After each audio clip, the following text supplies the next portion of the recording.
Yo, people, man, Njies in the building and that, man. And this one we had to do because I saw like the first few seconds of this video right here, and I was like, ooh, I've never seen anyone actually react like this type of thing. Because normally, from my perspective, whenever a rapper is basically called underrated or underappreciated or not reaching their potential, normally it's a case where there's a level of humility and humility. I know that's not a word, but if you know PK humble in the UK, humility from the one side, you know what I mean? But yeah, normally they come from a humble angle of, yo, my family is good, I'm good in that, bro. So I don't know what people are talking about underrated because everything around me in that, bro, is as it should be or whatever, you know what I mean? And I never would have expected the clip that I saw from man like Lupe Fiasco as well, and we've done quite a few of his tracks, so I thought this would be interesting to actually watch right here and that, man. Should we do this cam instead? Chicago rapper Lupe Fiasco, who is promoting an album called President Obama a Terrorist. During a recent concert, Lupe Fiasco seemed to express his frustrations with his place in the music industry. After fumbling the lyrics to his classic track, Kick Push Part 2, from the album Food and Liquor, the Chicago rapper chose to not internalize his disappointment as many artists typically do. Instead, he voiced his frustrations towards the audience that had paid to see him perform. Yeah, so it wasn't the Obama thing, it was this thing right here. This is the clip that I saw. I stopped it like 10-20 seconds in and I was like, yeah, I gotta check this out. Okay, I might have just paused this at the right time or the wrong time, bro. But broski's like, bro, why is this guy talking, bro? Let me play my flipping chords. So I'm glad this was a bonus track on the album. The album's meant to be over at Emperor Soundtrack. It was supposed to be done. It's like, let's put some more records on here because you dirty bastards who downloaded the album illegally through.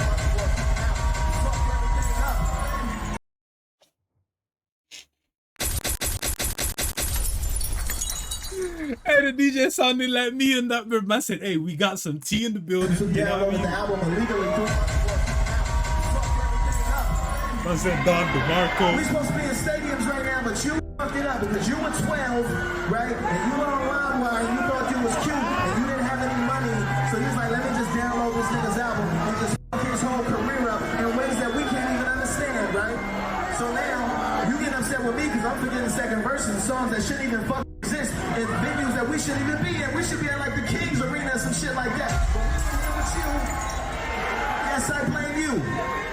Of course, you probably noticed a hint of Yeah, this just seems like projection right now, bro. Like, you messed up your verse. It is what it is. Go again type of thing and that, man. This is like when someone goes into a marriage, the marriage don't work, and now all flipping females and that, I'm flipping D-heads. Like, bro, you chose wrong, bro. Go again. You know what I mean? Like, it is what it is. You messed up your verse and that, bro.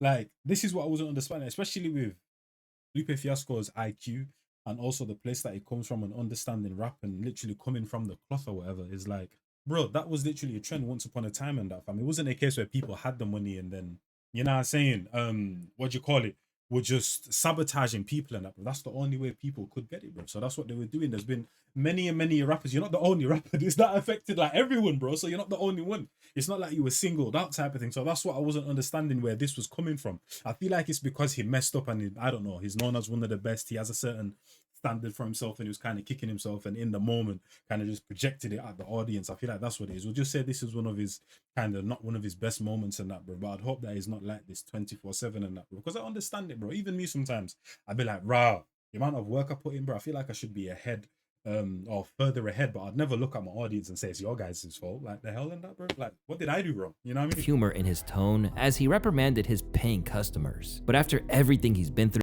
I don't really want to hear it was funny. I don't really want to hear that, to be honest, and that, or he was joking type of thing, because there was truth in there for sure in that, fam. There was probably more than a little truth to it. 2 decades on from his debut album, Lupe Fiasco is left with painful memories that have tainted his entire perspective. And it all comes down to 3 key things.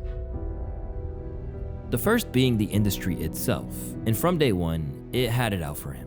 Now, if you're a fan and have kept up with Lupe Fiasco over the years, you'll know that he has been the victim of various situations that originally looked to be golden opportunities, only to turn to dirt before his eyes. And this started from the very outset of his professional journey. When Jay-Z heard his verse on Touch the Sky, he immediately signed on to executive produce his debut album. With that, Lupe got to work and crafted what he saw as a perfect introductory statement, only for the record to leak months before its scheduled release, estimating that he would Oh shoot, I've seen this album cover and that, bro, a multitude of times now and that, bro. It's mad to see like how it was actually made. Only for the record to leak months before its scheduled release, estimating that he would probably keep at least 30 to 40% of what leaked Lupe had to compromise. And though he tried his best to put a brave face on the situation, you could tell that it stung when he was asked about it in an interview. You know, because kids dying to go back in and do mad stuff, so I'm gonna pull some stuff from the next album and put it on my hit too. I got this one record that I'm saving for the next album. What would you like to say if the person who did it is listening right now? Like, thank you. The corporate, like the nigga, the number one person who did it is listening. Thank you. Thank you. I'm happy. Like, I'm so over my hump now, it's ridiculous. I'm waiting to do the next album. I can't wait. That's funny, G, because I'm not over it and it's not even me, G. I know, and that's why you need to just let it go. The Cool received critical acclaim, but sold fewer copies, and it peaked at number 14, though it did give him his first top. I guess, to be honest, that was the beginning, innit? He probably saw himself being much bigger than he probably is right now. And then years later, when he probably didn't get to the place that he thought he was going to get to, that's when maybe some of the resentment started to kind of like creep in and all of that type. Acclaim, but sold fewer copies, and it peaked at number 14, though it did give him his first top 10 single with Superstar featuring Matthew Santos. Although he refused to use big producers on The Cool, arguing that it was too expensive, what should have been his next big moment was already taking shape. Child Rebel Soldier, a supergroup featuring Kanye and Pharrell, launched with the Radiohead sampling Us Placers and sent the entire rap internet into a frenzy.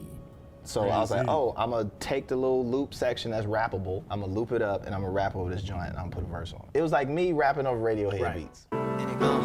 Lifestyles of the rich and famous, bought a big house and a whole lot of ranges, a fresh Keep it playing. And just so happened got P to jump on the joint, and then I think Ye heard it and was like, I wanna be on it too. And then it turned into like, okay. Oh, this is pretty dope. Vashti shot a video. Okay, cool.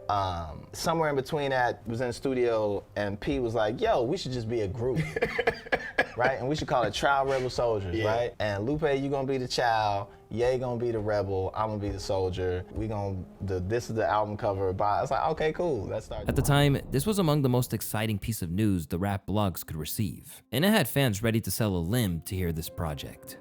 But as is often the case for Lupe, what would have been a surefire win turned to ashes. Soon, he became a spokesman for an album that wouldn't get off the ground because his more successful collaborators refused to dedicate any time to it. CRS is still tentatively unscheduled, until, me and Pharrell and Kanye can kind of sit down and come up with a game plan and see if it's something feasible within the near future, or is it something that we should maybe think about putting the brakes to completely so we don't have people getting to run around and what have you. But right now we don't know. It's really undecided at this moment. There's no real unreleased CRS records floating around out there. We only did a few when we had the opportunity to. And I think some that were just super unfinished. Like Don't Stop was even unfinished. Kanye actually had to put a verse on it later. Looking at the comments, one thing I am kind of noticing though, it's like every single time there is like a big moment coming up or whatever, there's like a major speed bump or a major brick wall that literally just stops it right in his track. So that could also be difficult as well. Your first album, there's that situation that happens with it getting leaked. Now all of a sudden, new Pharrell Kanye, bro. And then there's also, you get me, that situation that happens where it's like they're refusing to actually come together and properly make this and make like a game plan or whatever and that, you know what I mean? Instead of concentrating on other things that they've got going on. I feel like even when Kanye said, I want to be a part of it, it's like a kid, you know what I'm saying? Like the little brother or the little sister that just wants to be a part of things. Like when I used to have flipping M&Ms and my brother used to start hovering around me like, move, man, idiot, you, bro. Let me have my flipping M&Ms, man. You know what I mean? He wants some too and that. But he's got better toys and bigger toys to play with type of thing and that, bro. You get what I'm trying to say? And it seems like that's what's going on. And man, like, what's the term in that, bro? You get holding the, what's the term? I forgot, bro. You get holding the song. Stop was even unfinished. Kanye actually had to put a verse on it later. Looking at the comments from that video posted 15 years ago, you can tell that there was genuine hype for it. In another interview, he went on to claim that everyone was too busy with their own projects for CRS to ever get off the ground, and it eventually just died. Soon, it felt like Lupe had to break the news, taking to Twitter in 2013 to declare that the project was officially shelved. Even though he formally put this concept out of its misery, people still ask him about it today, with Lupe suggesting that the blame for it not coming to fruition rests solely with him.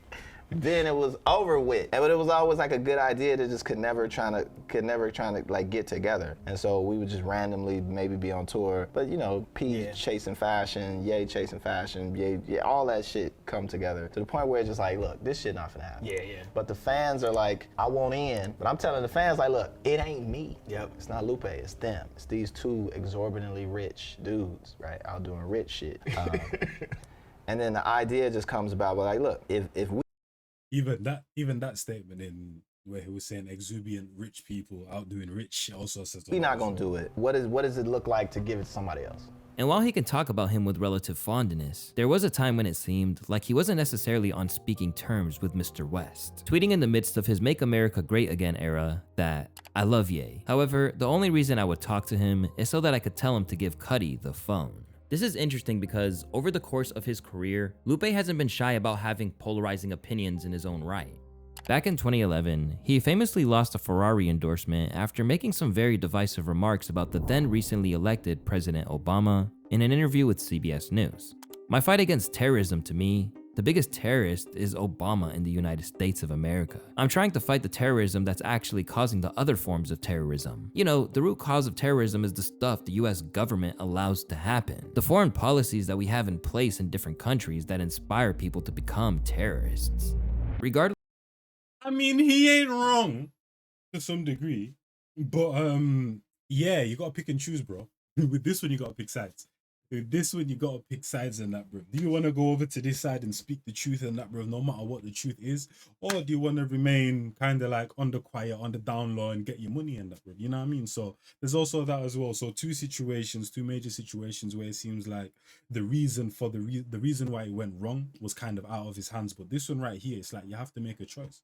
And there's no problem with you speaking your truth in that, bro. But you just gotta know the industry that you're in the place you're in, they don't like that. You're out of line in that, bro. You know what I'm saying? And they're gonna deal with that in how they always deal with it and that, bro, and kind of like shun you out type of thing. So you gotta be okay. regardless of the point he was Or you were sent to such a height where you can speak on pretty much anything and it doesn't affect you. But still though, it can affect you because look at Kanye once again. trying to make, the backlash was swift and had a knock-on effect on various points of his life. He recalled that he lost a lot of friends. "Board members of my foundation stepped down. I lost a lot of sponsorships. I had people threaten me. I was immediately blackballed. It makes you stronger when you go through adversity like that. It was a wake-up call for me, personally, professionally, artistically." By the time he made This is what I'm saying. He's saying this in the time. But I'm guessing, like I said, he might have just believed in his source so much that he was, without a doubt, going to get to the levels of Kanye and and even maybe past them. So now, years and years later, when maybe he looks back on some of the decisions that he made and not reaching the levels that he thought he was going to reach, no matter what, and didn't overcome the odds, I feel like that's where the resentment kind of like came in now and that, because he probably just thought, yo, I'm so dope and that, bro, that it doesn't really matter what I do. I'm going to get to those heights. That's what he's seeming like. And now years later, he's like, oh, and it didn't go how I wanted it to go type of thing. And like he was aiming it at the fans and that when he was at the show, whatever, or the supporters, he wasn't really looking within and seeing what he could have done different and that. He's kind of like just projecting and blaming it on those comments in 2011, Lupe was accustomed to battling on all fronts. Leaked albums, collapsed supergroups, lost sponsorships, and a label that seemed determined to work against him at every turn.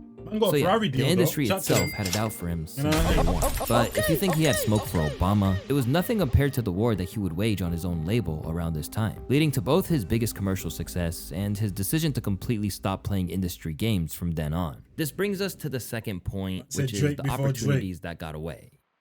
Prior to becoming Lupe Fiasco as we know him, he was once signed to Epic Records with the group The Pack, ultimately splitting up after one single. As he regrouped, he briefly wound up on Artista, one of the most storied labels in music history, home to artists like Whitney Houston and Usher, but was dropped when the label boss L.A. Reid left. This could have left him feeling like major label deals weren't for him, if not for the fact that he met Jay-Z around this time, who served as a guide in his career. But one thing in particular was Jay-Z, who executive produced the album. He told me one day, don't chase radio. Basically, for me, it meant more than just like, don't make club records or radio songs. He didn't say that. It was just, don't follow the norm. You know what I'm saying? Don't follow what everybody else doing.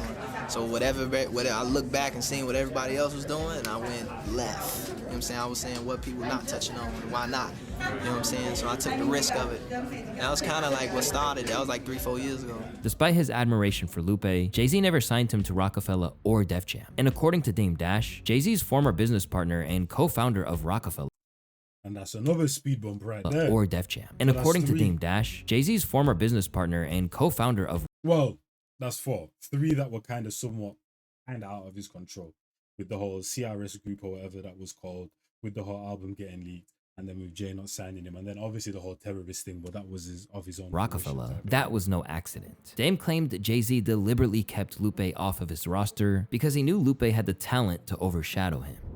Like I don't think he would ever help a rapper be bigger than him, just human nature wise. You know what I'm saying? That's the thing, man. That's the thing. I was talking about this because obviously you guys know I got the Njies Gambia channel and that, bro, right there. And that's literally a baby industry and that, bro. Like, it's far, far, far behind the UK, US, all of that type of stuff. Like, far, far, far behind. That's why it's so exciting at the same time, is because, like, we're seeing the birth of a new industry. Like, most people in most countries don't experience that because the industries are already so crazy type of thing. But then there's a lot of negatives as well, and a lot of things that need to be improved on or whatever. And that's the thing right there, is that when you're an artist and you have other artists under you and you're currently active, will you be okay with that artist getting bigger than you? Because realistically, that should be your goal. I feel like Wayne is probably the best example of this, and probably the only example. You got man like I'd always forget Broski's name and that, man. Oh yeah, I was right actually. Well, I was gonna be right. Yo Gotti and that, man, because he obviously signs a lot of rappers and that, bro, helps them grow, but he's not currently rapping though. I feel like Lil Wayne might be the best example of taking rappers under your wing and not minding them, actually kind of like ascending you and going up further than you. And he was probably bigger than Drake and Nicki Minaj for a long time, but Nicki Minaj probably not now. Might even be on the same level, you know. Because them two be wilding sometimes, I can't lie to you. But Drake definitely bigger than the both. But I do remember Lupe was supposed to be with us. And I think he tried to make a move knowing he thought he was going to go to Atlantic before Jimmy Iovine twisted his brain and made him go to Universal. And Lupe ended up, I think, signing to Atlantic. But Lupe was supposed to be a Rockefeller. And what made the Atlantic situation even more painful was that Lupe only signed there in the first place because Jay-Z had promised he was coming too, as president of the label. That was the whole reason they did the deal. But Jay-Z got a better offer from Def Jam and quietly backed out, leaving Lupe stranded at Atlantic without his biggest advocate, the man who... The thing is though, I'm saying it because this could just be like unfortunate situations for him. But I feel like he's trailing behind people too much, bro. Like, at what point did he really just try to make ish move on his ones with like him and his manager or him and his team and that, bro? First with the group, Kanye and Finger connected to it and that, bro. Now the whole Jay-Z thing. Like, he's constantly trailing behind someone and that, man. Yeah, you get me? But obviously, all artists need an opportunity from someone. Like Kanye did it when he was trying to get into Rockefeller and da. But I feel like there's been a multitude of parts of Kanye West's career where he was the front runner of his own career. He wasn't behind no one. He was trying to be Mr. Number One.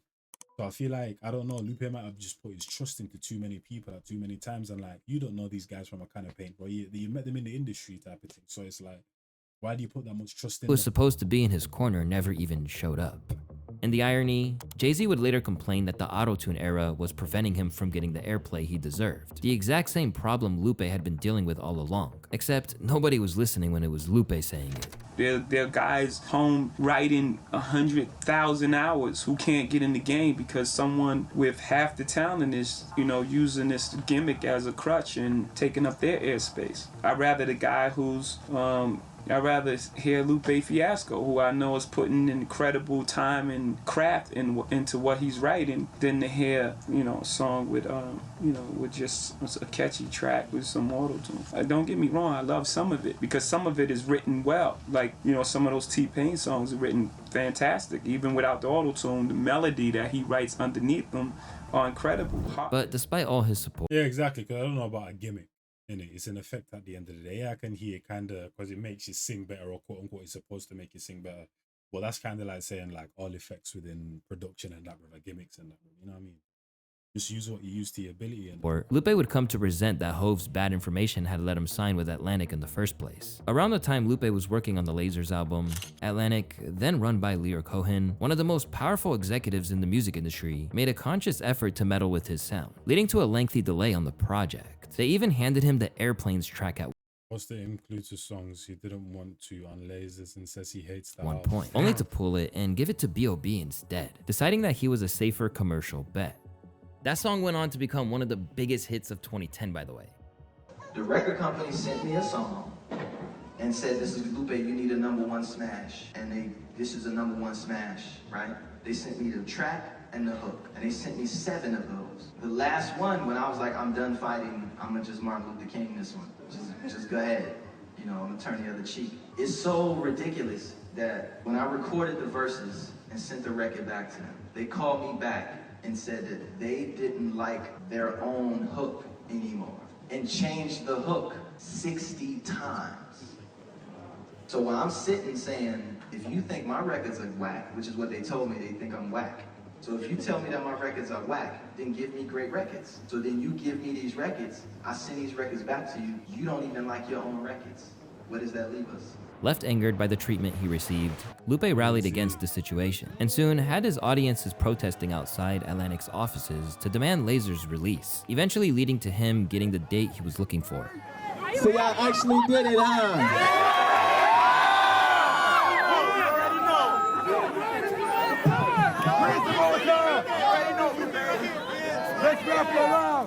Well, the first thing I want to say is congratulations.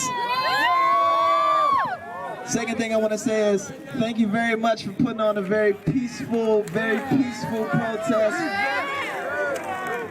Third thing I want to say is Lasers is dropping March 8th. Bro, I don't know what you guys are concentrating on, but I'm looking at all the digital old school cameras and that, bro, that my sisters always used to have when they used to come visit me and my mum in Gambia and that, bro. And the old school Android phones. Unveiled in 2011, the project debuted at #1 on the Billboard charts and led to his biggest single ever, The Show Goes On. And by the end of it, Lupe admitted that he had compromised more on this album than anything else he'd ever made, basically saying Atlantic forced him to water down his own music just to get it released. One thing. Let's be honest though, every single lyrical genius within rap, I feel like, has at least one quote-unquote mainstream song. Some of them go crazy, some of them do okay, and some of them are absolutely atrocious and that, bro. I feel like every single lyrical genius also has that one song, like I just said it, that, bro, that's absolutely atrocious. They were trying the thing, they were trying the mainstream thing, and it just went absolutely wrong. One of the most prominent ones in the UK is Kano and that, fam. I can't remember what the song's called.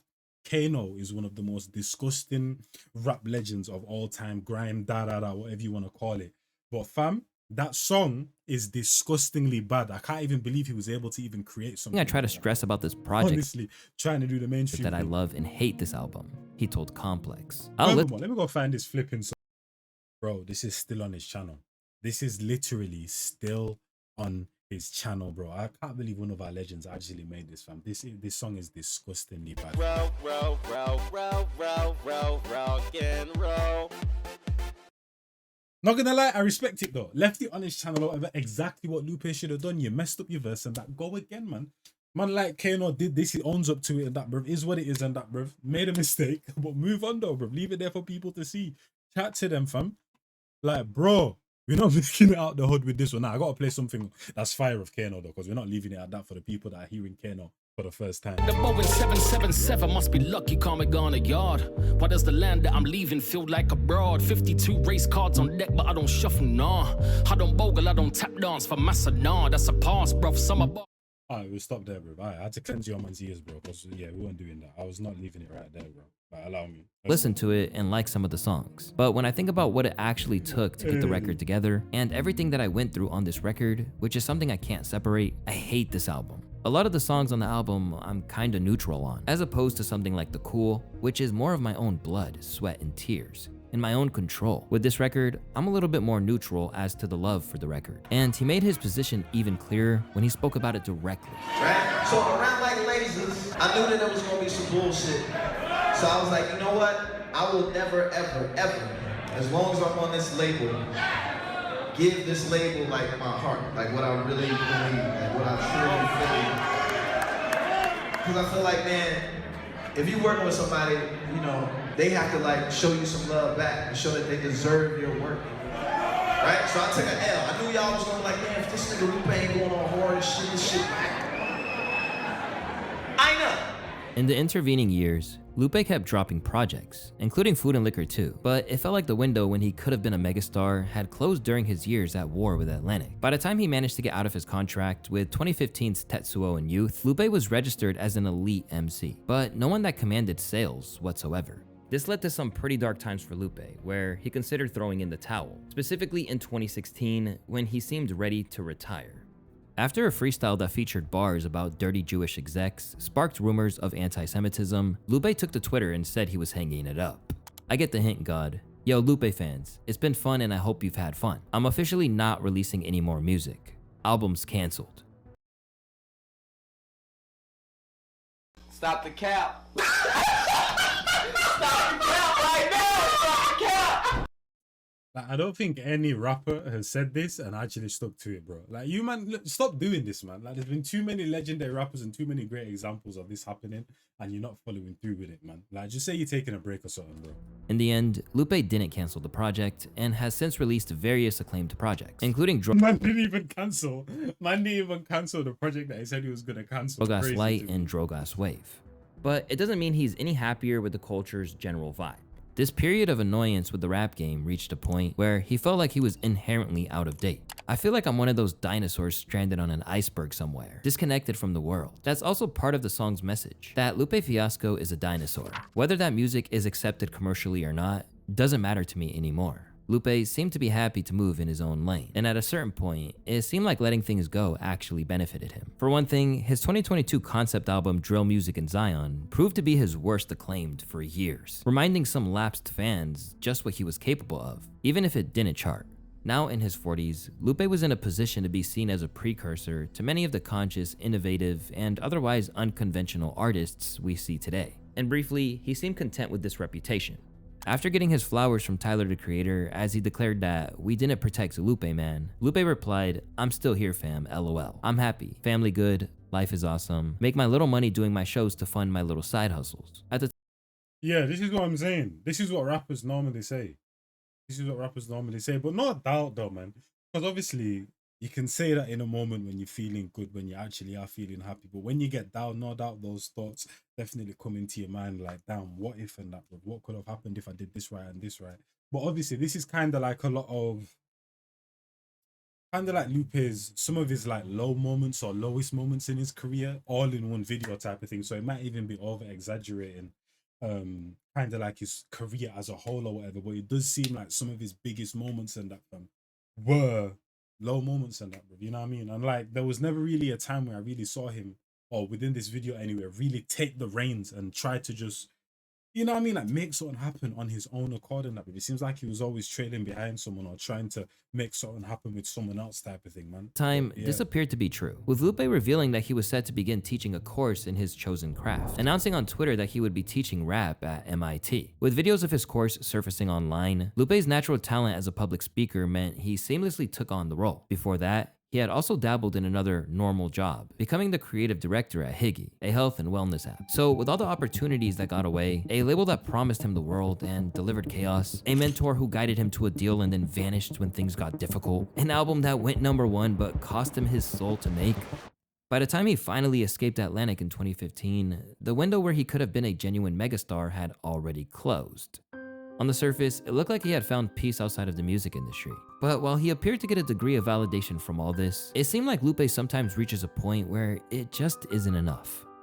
And he looks at other artists who followed in his footsteps. You're gonna have bad moments in it. You're gonna have bad moments in life, and that stuff is gonna come back to quote unquote haunt you and that, man. You can't be happy 24/7. Steps with vengeance in his eyes. Which leads us to our third reason, watching others win with what he felt was his crown. Ever since Kendrick Lamar came out of the gate, there have been some hip-hop purists who feel that there's a comparison to be made between his approach and Lupe Fiasco's. This has sparked endless discussion on not only whether this is an apt comparison, but also who would win if they were to square off.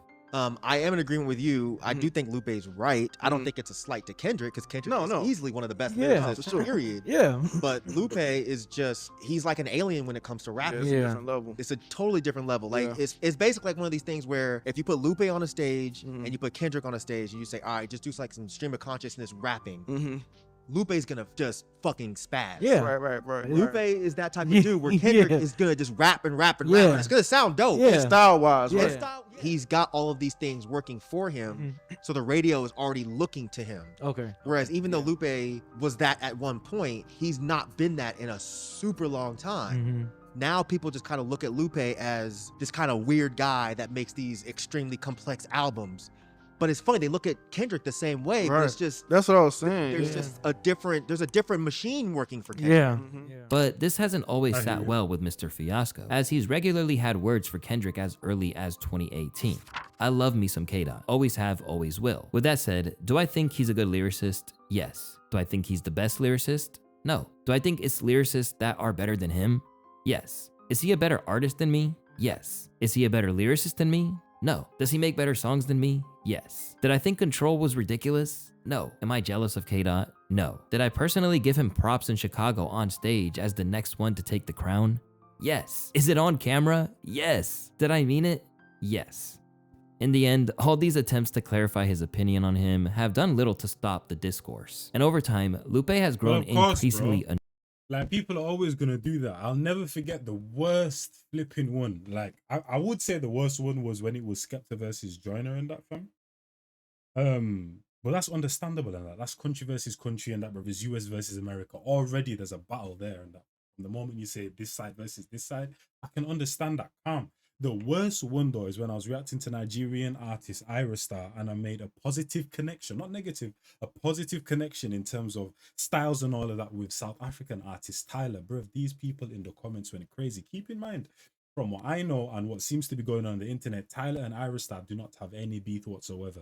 This is literally just the fans trying to make it something and that, bro. Fam, you would have thought that I flipping absolutely slewed Ira Star and was saying Tyler is better than her and da.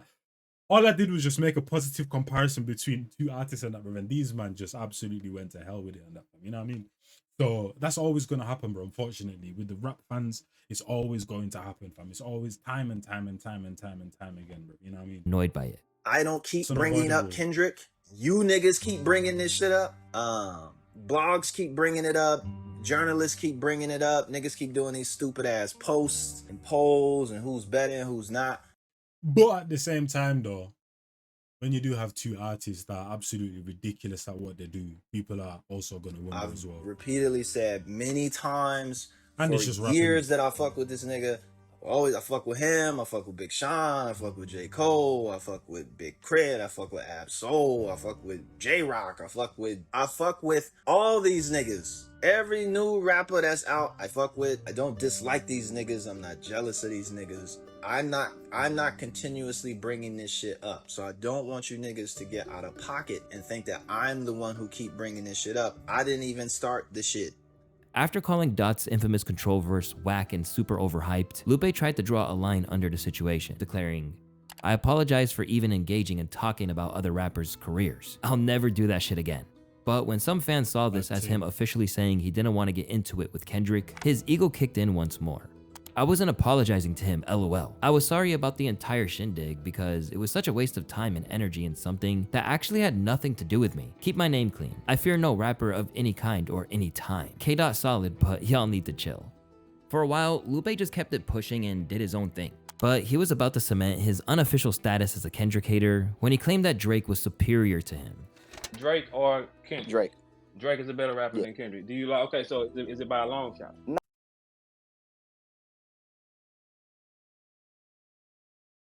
It's about to be smoke.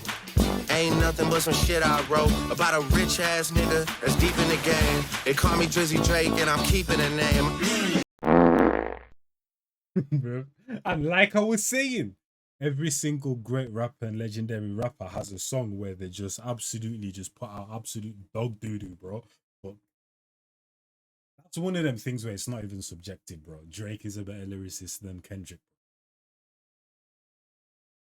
Bro, like, that's the meme that I want to hit him with right now, and I don't have it, bro. Like, pattern up Lupe, man. Nah. Drake or it seems like the hate will be creeping in every once in a while, and that, man. Drake is not a better lyricist than Kendrick. Status as a Kendrick hater when he claimed that Drake was superior to him. Drake or Kendrick? Drake. Drake is a better rapper than Kendrick. Do you like? Okay, so is it by a long shot? And that's what I'm saying. If you said Drake over Kendrick, oh yeah, he's the biggest superstar, cool, whatever, but better rapper, bro. Not really. Drake got bars, which you know. Okay. You know that. So you know I ain't capping when I say for sure. I would give it to Drake. I think he has Kendrick's bars. a better technically skilled performer, but I don't think he's a better rapper. Perform. Yeah, that's a So okay, so you ain't never heard Kendrick and felt like he was one of the most dangerous rappers? No. No. So Kendrick puts no. You ain't never felt that? Yes, I have. I felt he was very dangerous. We literally just saw it. He literally proved it. Oh no, but to be honest though, this wasn't during that time though. So, but yeah, he literally proved it after all of this statement right here and that. And they went, bro. Why am I even speaking? They went toe to toe. We saw what happened in that, bro. I told you guys, Drake could be stuck in some parallel flipping universe where all he has to do is beat Kendrick, and he could give him in a million tries. He is not beating Kendrick. He can know every single word to every single diss track that he released. He is not beating him. Kendrick covered every single basis possible on that, fam. He covered the most ground probably in, I'm not gonna say ever in all disses, but he covered the most ground for sure in that, but within a rap battle, within what do you call it, hip hop and that, fam, without a doubt in that, bro. Like he ticked pretty much every single box in that, fam. You felt like he was dangerous to you? I felt like Kendrick Lamar still to this day. He's very surgical with words. Absolutely. Dangerous to dangerous to you. Well, no, I don't think none of y'all dangerous to me. Like you either. Oh, that's what Yeah. I'm saying. So that's my Yeah, sentiment. I'm saying as far as like, Because if that was the case, you think he'd be dangerous to you, but he's not dangerous to you. I know he's not dangerous to you. I know that. So is he dangerous to you? Because I'm way more ahead of you though. You way more ahead of me? And skill, boy, you know you ain't crazy. Skill sets? For sure. Okay. Who else believe that? I do. Who else believe that A-Verb is a better rapper than Lupe Fiasco? Yeah, a lot of motherfuckers. Why wouldn't we? Let's do the count. What you mean count? You want to take a poll on it or something? Because he said this at the height of the beef between Drizzy and Dot, fans immediately believed these comments came across as biased and reminded Damn. So that was literally slap bang in the middle of all of that. some of the rap audience why it can be a struggle to be a Lupe fan at times. Getting to know Lupe Fiasco through social media beyond his music has probably been the most disappointing of all my favorite rappers. I'm more disappointed in Lupe than I am in Kanye, because Lupe is supposed to be the smartest one. What is he teaching in that hip-hop class at MIT? Mentioning his MIT course is actually a very fair point, as this assessment of Kendrick as inferior to Drake seemed to contradict the abundance of praise that he had for Dot during one of his own lectures. Sing About Me, Kendrick Lamar. To me, one of his greatest records. Just the first verse, where he's singing about a guy, rapping about a guy who was in the streets and was involved in some violence, and he does it a different way. So I say it, I reveal it. You know, you bet you didn't know you just saved yourself. Eminem reveals it, the word says, oh shit, it was you. Kendrick and his genius. He's writing a letter in the person, and as if he's this guy, and he's like, hey, if I live to see your album come out, you just hit a series of gunshots, then the verse stops. The beat keeps going. The guy, he died. If I live to see your album come out, I just want you to do, right? Repetition, plot, break structure. In the class, we study this, right? We'll take examples, we'll set up a theme, we'll say, okay, we're gonna talk about surprise. We're gonna talk about a very specific type of surprise and how to utilize it and execute it, and we'll use this particular frame, right? We'll start with 3 Little Pigs, and then we'll end on Kendrick Lamar, right? And show you different ways to navigate and assess, and then hopefully accomplish that process in your own work. You can talk about whatever you want. You can talk about 3 Little Pigs if you want, right? Just has to rhyme, you know, that's the only thing I ask, and it has to be to a beat.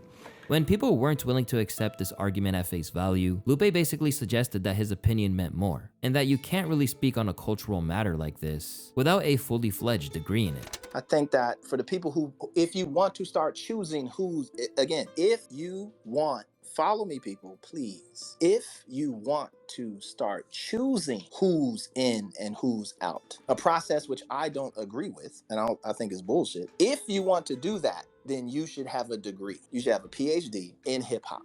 If you ain't got that, then I don't think that you're qualified to and have the right to speak on behalf of hip hop, right? Just you're rapping. But that's the thing though, just because you have experience doesn't mean you're speaking from experience and that, bro. It seems like a lot of your decision making and a lot of the way you speak and that, bro, is also emotion and that, bro. So when emotions gets involved, the experience and all of that kind of gets a little bit skewed in that, bro. You know what I mean? Because we know what human beings are in that, and we're an abundant of emotions and that. If they flare up, bro, your decision making and that, bro, and your biases can start to creep in or whatever.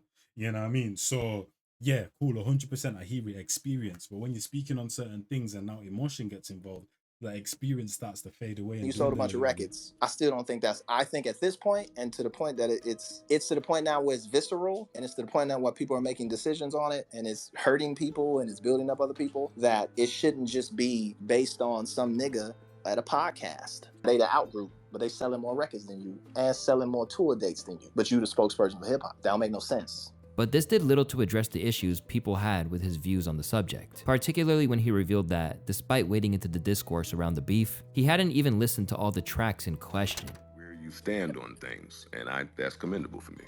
I haven't, I haven't listened to any of the songs. I did not know that. Yeah, that's baffling to people. I stopped listening. I listened to Push Ups and was the Ross response, and then after the Ross response, I didn't listen. I haven't listened to anything, so I haven't heard.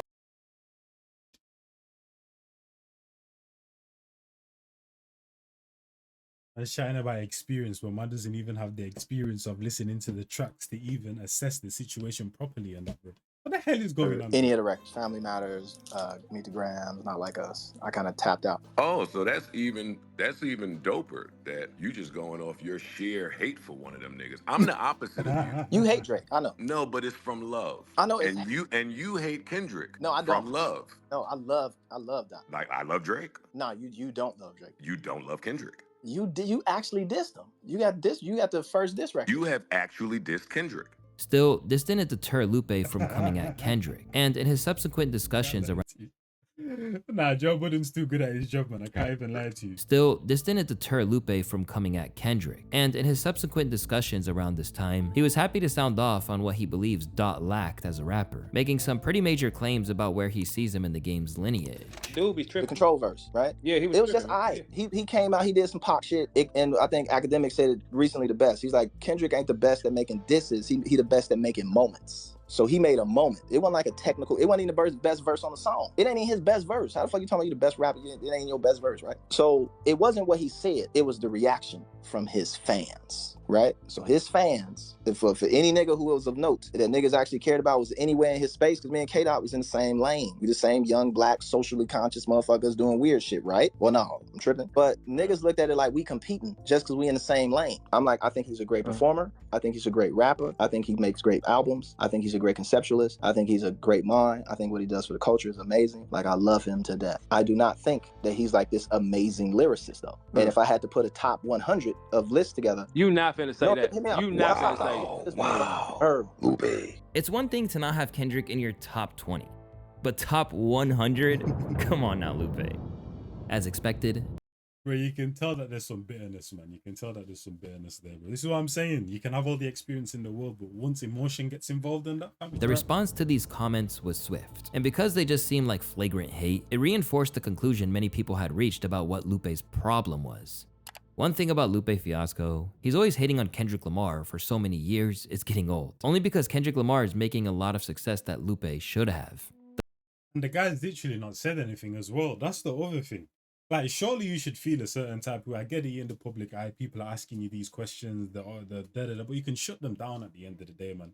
You ain't got to answer every single question. Like, if I was just constantly talking about one person and I was getting no response for them whatsoever, no radio play, no airtime whatsoever, but I'm constantly talking about them, like, I would feel a certain type of way, bro. Like, am I a dickhead? The problem with Lupe was never his rapping skills. When it comes to his sheer craft, he's one of the nicest to ever do it. That's why he went from MIT to becoming a professor at the Peabody Institute. Because if you want to know how to construct rhymes, there's simply no one better. The issue is that he can't let go of what the industry did to him and be happy with where he's at. He's still enraged by missed opportunities, hoping other artists avoid the pitfalls he fell into, while also growing sick of being reminded of what he missed out on. Child rebel soldier. Wow. You knew it was coming.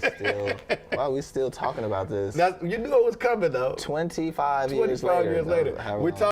Like, yeah, it might be awkward, but you can literally just shut that down, bro. You can literally just shut that down and say, I don't want to talk about it because you said you're gonna you said you're going to. Yo, if you don't sign this deal, we're not promoting any of your records. Yeah, because I was like, yo, nigga, I got like 6 more albums to do. Like, what are you talking about? You know, Leo was like, yo, if you don't sign this 360 deal, we're not promoting your records. Not only are we not promoting your records, we're not promoting even the records that we give you. 20 years on from his debut album, Lupe is still putting out quality work, but knows that things reached the ceiling to the point that he's basically suggested that his run as a professional ended a long time ago when he avoided a 360 deal. But you're not finna do that to me. So I didn't sign, and my career was like, goodbye. Wow. So my career ended at Lasers. When you have all the talent in the world, but constantly find yourself blocked by issues that are outside of your ability to create art, it's understandable that it might make you think of what could have been yours. And in a frank conversation with Joe Budden, the situation he's in was laid out before his eyes. Yes, you are. Well, how am I bitter? Lupe, what do you mean? Lupe, come on, man. Let's have an honest conversation. You are bitter. You are bitter because you are arguably the greatest rapper to ever live. Yep. And I think that and I think that you entered some shit and art was mishandled and you are not viewed coming out of that the way that you should be viewed by the masses. It's not something that's just Or the way you feel like you should be specific viewed. to you. It's happened to me. And even when Joe said that it was a This is what I'm saying. This is not a new story, bro. This has happened to so many different people. So when you're talking about people downloading your stuff from LimeWire and not having no money and thinking that they're cool and 360s and that, this is not the first person. You're not the first person it's happened to and that, bro. It happened to people before you and will continue to happen to people after you as well, man. You know what I mean? Not to say that it's right, but you know what I mean? situation that happened to many of the biggest artists, he still argued that he had it the worst of all. That's what I'm saying. Don't make it deep. We went through it together. Well, not together. I went through it first. And then you went through it and we got chewed up. And we took hits from it. Professionally, personally, reputation-wise. They dragged our names through the mud, nigga. We're kindred souls. We are eye to eye here. Joe, you never had it as bad as I know no other rapper in the industry, period. You know, I know a bunch of people that had it as bad as Lupe Fiasco. In the time between the Cool and the end of my record contract with Atlantic. I wonder why you think that. It's not a think. I mean, the factual. How do you conclude that? Which was at the time fighting the Ku Klux Klan, and the North Korean government took time out to advocate on behalf of the release of my record. Nobody in rap has ever had that happen. What, to have some powerful ass group come and fight for your rights? Yeah, anonymous can bring to the table in terms of getting, you know, having to fight the good fight and getting beat up about it. As far as Lupe Fiasco, period. I don't think the president doesn't like me. Even after unveiling the acclaimed Samurai and its deluxe edition, which both received nothing but praise from his dedicated audience, it appears that Lupe can't quite be happy with the love he has, when others who he views as inferior to him are playing bigger shows in stadiums, while you're playing songs from 20 years ago in a small club room. That's just human nature, unfortunately. But one thing is for sure, Lupe has a lot to be proud of, and will be regarded as a legend in due course. Let's hope that he gets the memo and can be happy to be recognized as the elite spitter that he is, even if things didn't quite pan out the way that they could have, if things all clicked into place. Shout out to Lupe, man. I can definitely understand his frustration. It's just a case where you pointing your frustrations at the wrong people. That's only my thing. You know what I mean? Shouldn't be a case where you're pointing your frustrations at your supporters or at Kendrick either, and especially when it's a case where the internet brought it up. He didn't say anything about you, so it's like, where do you have to talk bad about him and break down and we all know it's coming from a place of bitterness and that, bro, and all of that type of stuff. You get me? Whether you think so or not, but I feel like also he definitely feels happy and okay the fact that he's good and his family's good, and I feel like he does feel like that at times. But when you kind of get to that place as a human being, or when you kind of get down a little bit, bro, those moments are gonna come in where kind of like all those, not necessarily dark thoughts or whatever, but just opportunities that he missed out on. And because he believes that he's so good and people believe that he's so good, he probably feels like he should have accomplished way more. So when he looks back, it's like, god damn, like how come this and this didn't fall into play? And instead of kind of like just taking responsibility for where he may have gone wrong or putting the trust in the wrong people, is now, you get me, projecting onto other people. But hopefully you guys enjoyed. Njies, and I'm out in a bit.